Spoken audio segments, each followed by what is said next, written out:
In Meditations, Marcus Aurelius said, "Don't waste the rest of your time here worrying about other people, unless it affects the common good. It will keep you from doing anything useful. You'll be too preoccupied with what so-and-so is doing, and why, and what they're saying, and what they're thinking, and what they're up to, and all the other things that throw you off and keep you from focusing on your own mind." In my opinion, Marcus touches on the main issue that holds people back in life: being attached to what other people think of them. So I'm going to explore this idea through a dialogue. In Shinjuku, when the clock strikes midnight, a small bar opens up for a few hours. Few people visit it, but the ones who go know what they're looking for. Tonight, Himari takes a seat alone, and after a few drinks, she has the following conversation with the bartender.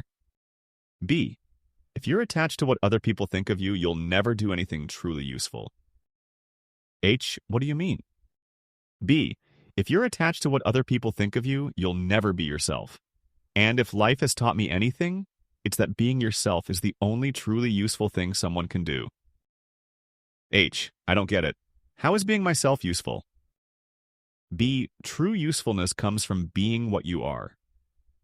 Think about a tree.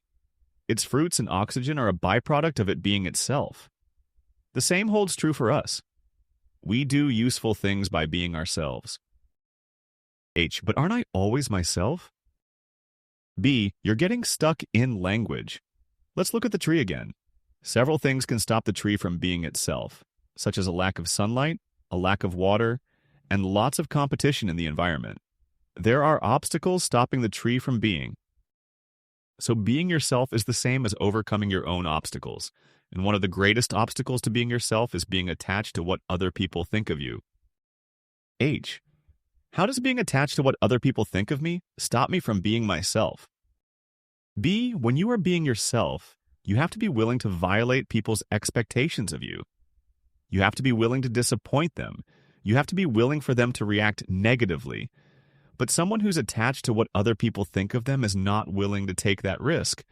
So they end up being who others want them to be rather than being themselves. H. I guess you're right, but what can I do? I depend on what people think of me to survive. B. So you're attached to what people think of you because you're dependent on their opinion for security. But if your relationship depends on satisfying someone's expectations, it's not a real relationship. You are a prisoner to someone's idea of you. H. That's true, but there's still security in a prison. B. Yes, but you're in a prison. You've traded the whole of your life for security. What is there left to secure? H. I guess that's true. I never thought about it. But no matter what I do or where I go, I'll always depend on people's opinions for security. That's how the world is, isn't it? B. If you sell water in a desert, does it matter what people think of you? If you can truly produce something of value, their opinions do not matter. H. I guess you're right, but how do I make something of value? B. That's like asking how the tree makes its fruit. I'll put it like this. A tree is imprisoned by a lack of water, sunlight, and competition. When the tree breaks out of these prisons, when it becomes completely free, the fruit is the natural outcome. It's not about how you can produce something of value, but how you can become free. When you break free of all your prisons, your fruit comes of its own accord.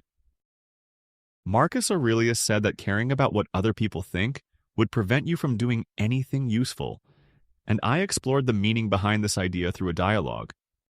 The most useful thing someone can do is be themselves, and what we truly are can never be put into words. Whether we think we are good, bad, an artist, or a lawyer, what we are can never be boiled down to a single word.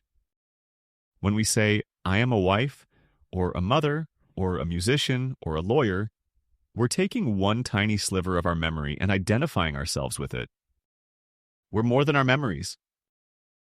Being yourself is the same as overcoming your own problems, and truly overcoming your own problems is what allows you to help others overcome theirs, which is why true value lies in being oneself.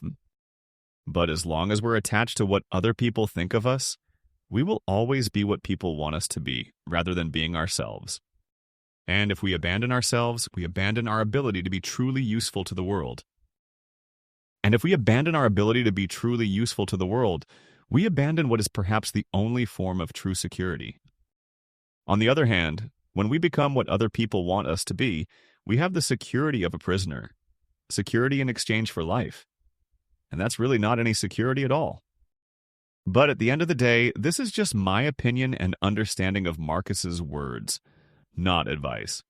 Feel free to use this information however you like, and if you have a different take on Marcus's words, I'd love to hear your perspective in the comments.